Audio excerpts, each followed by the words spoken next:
Chaque fois je me prépare des matchas ultra cute comme ça, j'ai pas envie de les boire parce que j'ose pas en fait, ils sont trop beaux. Je pense qu'au bout d'un moment on n'a plus le choix. J'aime beaucoup. Trêve de bavardage, on passe au sujet sérieux. Hello tout le monde, j'espère que vous allez bien, bienvenue dans cette toute nouvelle vidéo. Aujourd'hui on est vraiment sur une vidéo mode.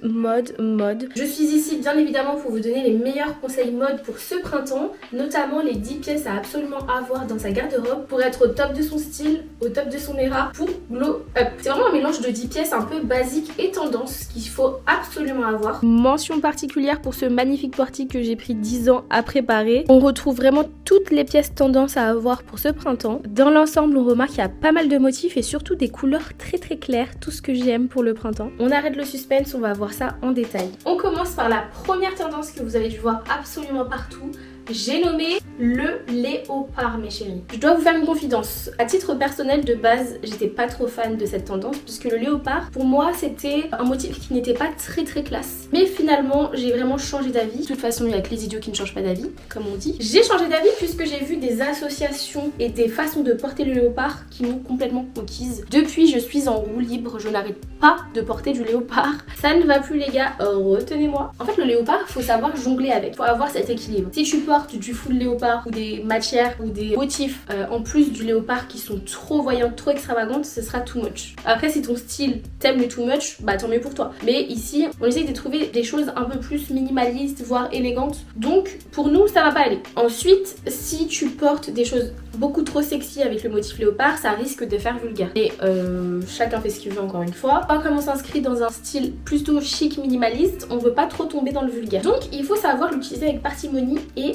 faut savoir doser tout simplement. Donc c'est vrai que je trouve que ce genre de petit top c'est parfait. Par exemple avec un tailleur noir, hop, t'ajoutes ce petit top, des petits escarpins basiques noirs ou même rouge, les gars. L'une des associations que je préfère et qui m'a fait craquer pour le léopard, c'est le rouge et le léopard. Ensemble, c'est juste incroyable. On parlera de ces sling bags après. Donc moi j'ai plusieurs options pour toi si tu veux porter du léopard. La première option, ce serait de porter un tout petit peu de léopard associé à des pièces plus distinguées, plus simple, donc comme un tailleur comme je te disais tout à l'heure, ou un jean et des baskets, enfin voilà. Le but étant de rester dans un style chic minimaliste. La deuxième option pour toi, et là on est sur une option un peu plus audacieuse. Regardez-moi cette magnifique robe. Je sais, il faut oser une robe à motif léopard comme ça. Donc la deuxième option serait de porter une pièce beaucoup plus forte associée à d'autres choses beaucoup plus classe, comme moi je la porte ici comme vous pouvez voir, avec un blazer, des petites mulles, pas plus, pas moins. Je pense que ça fait son effet. On passe à la deuxième pièce ultra tendance que vous avez encore dû voir partout sur Instagram, sur TikTok, sur Pinterest. C'est une tendance qui rejoint un peu la tendance léopard parce qu'il y a une blouse en particulier, celle-ci qui est sortie il y a pas longtemps, une blouse de chez Ganni qui est juste incroyable et qui est en train de, comment dire, accaparer le cœur de tout le monde sur les réseaux sociaux. Le nom de ce genre de blouse, il me semble que c'est les blouses Copenhague. J'ai des choses un peu similaires. Vous n'êtes pas obligé de prendre celle de chez Ganni parce que c'est vrai que c'est un certain prix. Donc je vous ai sélectionné des blouses un peu dans le style un peu bohème comme celle de chez Ganni. Alors là c'est pas des blouses Copenhague, c'est juste des blouses un peu plus bohème. Par contre vous pouvez trouver des modèles de blouses Copenhague un peu partout sur ASOS. On commence par l'une de mes blouses préférées, c'est celle-ci qui vient de chez Noisy May avec un petit pantalon de tailleur, des petits escarpins, enfin ça le fait. Donc vraiment celle-ci je vous la conseille. Je l'ai chopée chez Spartoo. Encore une fois je vous mettrai toutes les références en légende. Il ne faudrait pas que j'oublie parce que je suis spécialiste pour oublier. On a cette autre blouse que je mets très rarement mais je trouvais qu'elle matchait parfaitement avec la tendance un peu bohème, blouse Copenhague. Je la trouve très jolie. Vous voyez il y a ces petits détails en dentelle qui sont juste incroyables. Pareil les petites manches un peu froufrou comme ça et le petit col en dentelle là. J'aimerais trop trouver une tenue qui matcherait parfaitement avec. Malheureusement j'ai toujours pas trouvé de tenue parce que de base c'est pas trop mon style, mais après je suis quelqu'un de très ouvert d'esprit, stylistiquement parlant, je ne sais que ça se dit pas. Je suis une professionnelle pour inventer des mots. Donc je persiste, je la garde dans ma garde-robe parce que je me dis à un moment donné dans ma vie je trouverais une tenue qui matcherait parfaitement avec cette blouse. Là on va passer à ma pièce préférée dans le monde de la mode. Bien évidemment les tailleurs. Mais pas n'importe quel tailleur, c'est les tailleurs en lin. C'est vrai qu'au printemps, voire été surtout, c'est un peu difficile d'emporter puisque bah t'as chaud quand même, on va pas se mentir. On a un remède à ça, c'est le lin. J'en ai déjà parlé sur mes autres réseaux sociaux. Le lin c'est vraiment la matière par excellence quand t'as chaud. Donc investir dans un tailleur en lin c'est vraiment pari gagné pour ces saisons. C'est le retour des boissons froides, comment je suis heureuse, vous savez pas à quel point ça m'a manqué.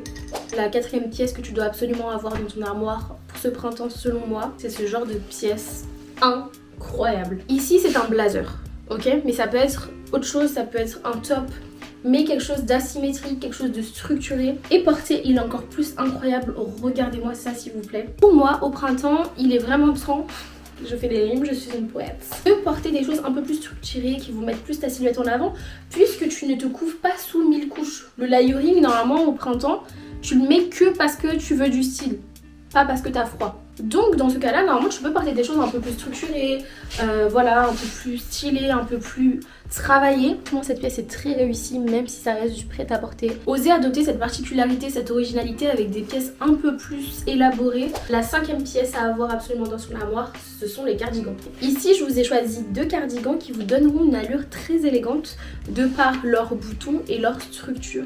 Franchement j'adore ces cardigans. C'est vraiment parfait pour ne pas avoir froid au début du printemps, puisqu'on va pas se mentir, le temps il est assez bancal. Ça te permet de pas être en t-shirt ou pas être en blazer. Enfin t'as un truc entre les deux où ça te tient chaud, en même temps t'es à l'aise et c'est très très beau. C'est à la fois ultra simple mais à la fois tellement élégant. Ça je le vois bien avec un jean et une paire de ballerines à talons carrés. Et celui-ci je l'ai souvent porté avec des pantalons tailleurs, des petits escarpins. Pour la 6ème pièce à absolument avoir dans sa garde-robe pour le printemps, je te conseille vivement les trench. Personnellement le trench c'est vraiment quelque chose que j'adore et c'est vraiment une pièce que tu vas porter à chaque mi-saison. Donc pour l'automne ça marche, pour le printemps ça marche hyper bien. Vers la fin du printemps je te conseille de porter des trench sans manches. Ça fait vraiment son effet quand il est bien fait, quand il est bien structuré. La taille est déjà marquée sur le trench et les épaules sont bien mises en avant. Donc vraiment on aura un effet de silhouette incroyable, une taille de guêpe de folie avec ce trench. Donc je vous conseille les trench à manches longues début printemps, fin printemps les trench à manches courtes. De toute façon les trench c'est un basique comme le blazer, comme le jean, vous devez en avoir dans votre garde-robe.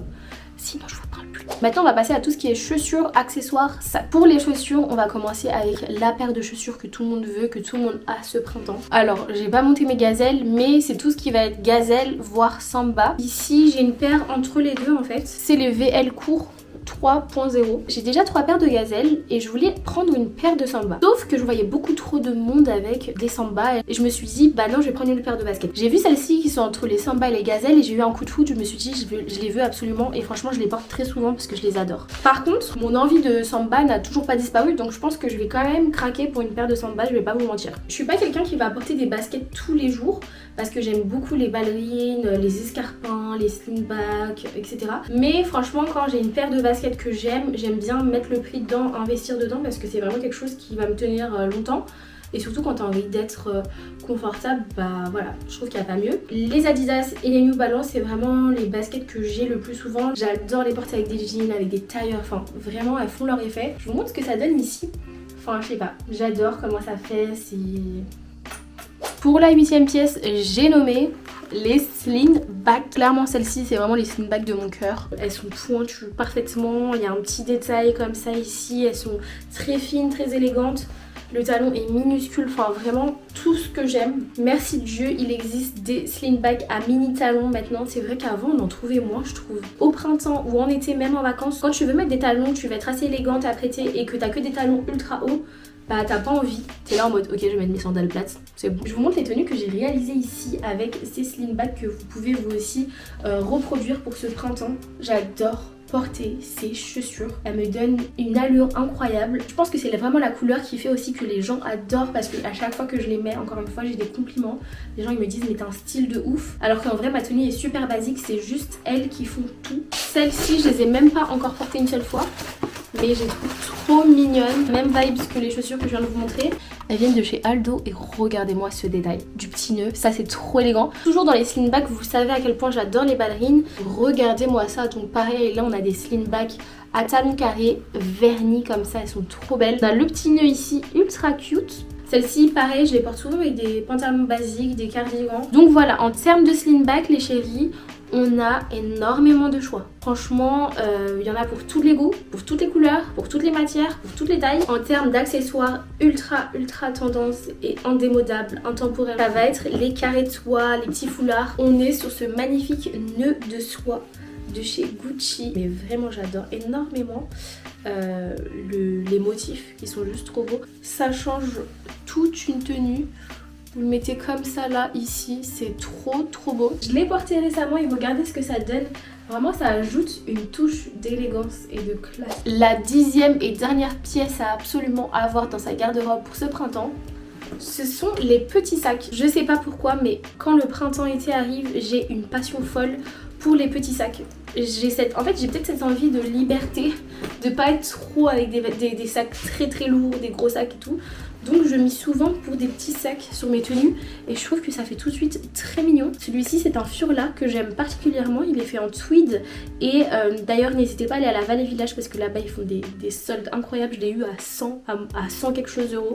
J'ai ces deux sacs qui sont un peu plus conséquents mais c'est vrai que plus simple parce qu'il y a plus de choses qui rentrent dedans. Voilà. Et plus facile à porter, j'ai pris des couleurs assez simples comme le noir, le nude. C'est une marque parisienne, elle s'appelle Hexagona et ils font des sacs que j'aime trop. On est sur deux sacs baguettes bien jolis. Celui-ci est plutôt mat avec un grain épais et l'inscription là est juste trop belle, les finitions dorées j'adore. Et celui-ci est plus laqué, plus brillant, j'aime beaucoup aussi les finitions. Donc vraiment gros coup de cœur pour ces deux petits sacs que je porte très souvent en ce moment et qui je trouve vont très bien avec la saison. Dernier sac que je vous présente, c'est vraiment un petit sac trop mignon. Quand je vous parle de petit sac, c'est vraiment ça va de moyen comme je vous ai montré tout à l'heure à minuscule et trop choupi. Je meurs devant tant de mignonneries. Il fait un peu enfant donc je pense qu'il faut bien savoir le porter. En vrai je pense que c'est très bien en plus pour une soirée d'été ou en journée, mais vraiment avoir une tenue d'adulte à côté parce que sinon on vous prendra pas trop au sérieux. C'est la fin de cette vidéo mes chéris, on a vu toutes les pièces à absolument avoir dans sa garde-robe pour ce printemps. Je pense que vous avez vraiment une très belle sélection avec un large choix. Comme d'habitude n'hésitez pas à me dire en commentaire s'il y a vraiment une pièce ou une tendance sur lesquelles vous avez vraiment crushé. J'adore voir vos avis et comparer ce qu'on aime ou pas. Mes chéris, pour me donner de la force, n'hésitez pas à me follow sur YouTube, à liker mes vidéos, à les partager, à activer la notification. Franchement ça m'aiderait énormément. Franchement j'adore, je prends vraiment un plaisir de malade à faire ce genre de vidéo YouTube. C'est pas grand chose mais ça m'encouragerait vraiment à continuer, donc merci pour ceux et celles qui vont le faire. Et comme d'habitude n'hésitez pas à venir me suivre sur Insta et sur TikTok, là où je partage toutes mes inspirations mode, certaines fois des petits spots parisiens comme des coffee shops que j'aime trop, ma petite vie un peu, donc voilà. Je vous fais plein de gros bisous et je vous dis à très vite pour une prochaine vidéo.